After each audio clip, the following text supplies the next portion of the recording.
نااہل کو کوئی چیز مل جاتی ہے تو وہ ضائع ہو جاتی ہے. ارے باز سمجھتے ہیں باز ایک پرندہ ہوتا ہے, سمجھتے ہیں کیا؟ نہیں. شکرا, شاہین, کیا کہتے ہیں آپ کے یہاں؟ کچھ کہتے ہیں کیا؟ کیا بولتے ہیں مولوی صاحب؟ شکرا, ڈیگا, کسے کہتے ہیں ڈیگا؟ وہ ایک پرندہ ہے, وہ آسمانوں ہی میں اوپر ہی اڑتا ہے, اوپر ہی شکار کرتا ہے, اوپر ہی کھاتا, اوپر ہی رہتا, نیچے نہیں آتا زیادہ, وہ پہاڑوں پر ہی رہتا ہے وہ. اور اس کی قیمت کتنی؟ کبوتر کی 10 لاکھ روپے, 12 لاکھ روپے ہوتا, اتنا ہی ہے. سمجھ میں آ رہی نہیں آ رہی ہے؟ وہ شکار کرتا ہے, اپنے جیسے شکرے کو بھی شکار کر لیتا ہے اور دوسروں کو بھی شکار کرتا ہے. بڑے بڑے بادشاہ لوگ رکھتے ہیں اسے, عوام کے پاس نہیں رہتا, وہ خود بھی وہ بادشاہ ہے پرندوں کا, رہتا بھی بادشاہوں کے پاس ہے, اور اس کی قیمت لاکھوں کی ہوتی ہے. سمجھے نہیں سمجھے؟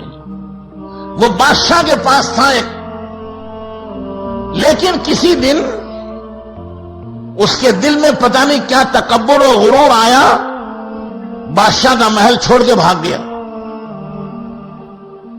اور اڑتا پھٹکتا کہیں گیا تو ایک بڑھیا کے ہاتھ لگ گیا. کس کے ہاتھ؟ ایک بوڑھی عورت کے ہاتھ لگ گیا. بڑھیا نے پکڑ لیا. وہ بڑھیا اندھی تھی بیچاری, کسی طرح اس کے ہاتھ لگ گیا. اس نے اس کے منہ پہ ہاتھ پھیرا تو اس کی چونچ تھی ٹیڑھی سی شکار کرنے کی.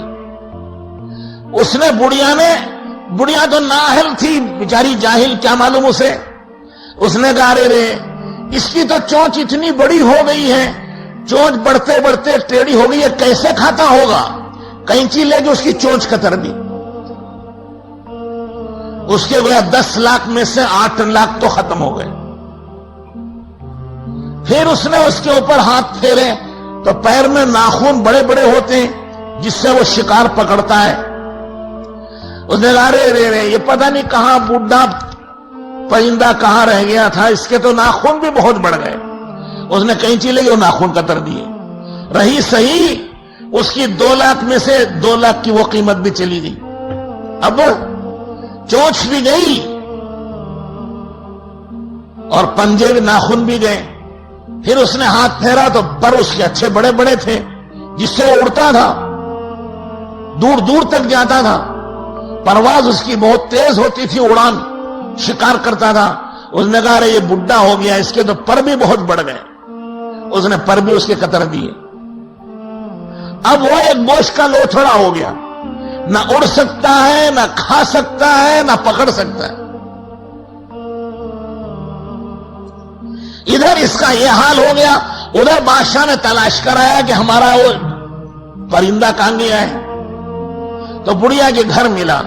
جب اس کو لائے تو دیکھا کہ ناخن بھی کاٹ دیے ہیں, چونچ بھی کٹ گئی ہے, پر بھی کٹ گئے ہیں. اب تو اس کی زندگی بیکار ہو گئی. تو بادشاہ نے اس کو گھوڑے پہ بٹھا کے اس کا سب گشت نکالا, گشت کروایا کہ دیکھو جو نااہل کے ہاتھ لگ جاتا ہے اس کا یہ حشر ہوتا ہے. اب یہ اپنی زندگی سے بیکار ہو گیا, نااہل ہو گیا یہ بھی. اب یہ سوائے پھینکنے کے کسی کام کا نہیں رہا. اس کو تو کاٹ پیٹ کے اس کی حقیقت ختم کر دی.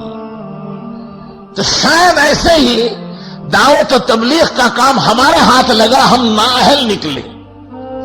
ہم نے اس کی چونچ کاٹ دی, اس کے گشتوں کو کاٹ دیا, ہم نے اس کے ناخن کاٹ دیے, ہم نے اس کے تعلیموں کو کاٹ دیا, اور اس کے پر بھی کاٹ دیے جس سے اڑتا تھا. کہ اس کی فکریں بھی ہماری ہم نے ختم کر دی, مسجد وار جماعت میں بیٹھنا بھی چھوڑ دیا. تو اس تبلیغ کے کام کو بالکل ایک معمولی بنا کر کے چھوڑ دیا. کرو تو ٹھیک ہے, نہ کرو تو بھی ٹھیک ہے. کرو تو نبیوں کے ساتھ حشر ہوگا, نہ کریں گے تو ہلاکت تو بربادی ہوگی، حرج بہت بڑا ہوگا، دین زندگی سے نکل جائے گا۔ جب دین زندگی سے نکل جائے گا تو اللہ کے عذاب کے شکار ہو جائیں گے، دنیا میں بھی مصیبتیں آئیں گی، آخرت میں بھی مصیبتیں آئیں گی۔ تو اللہ تعالی ہم سب کو اس مبارک کام کی قدردانی نصیب فرمائے، اس کے شکر گزار بننے کی توفیق عطا فرمائے۔ اس کا شکر ادا کریں گے اور اس کی قدردانی کریں گے اور اس کے معمولات کو پورا کرتے رہیں گے تو اللہ تعالیٰ اور ترقی دیں گے، اور آگے بڑھائیں گے، اور قبول فرمائیں گے۔ اور اگر خدا نخواستہ ناقدری ہوگی، ناشکری ہوگی، تو ناشکری کرنے والوں سے اللہ تعالیٰ چھین لیتے ہیں۔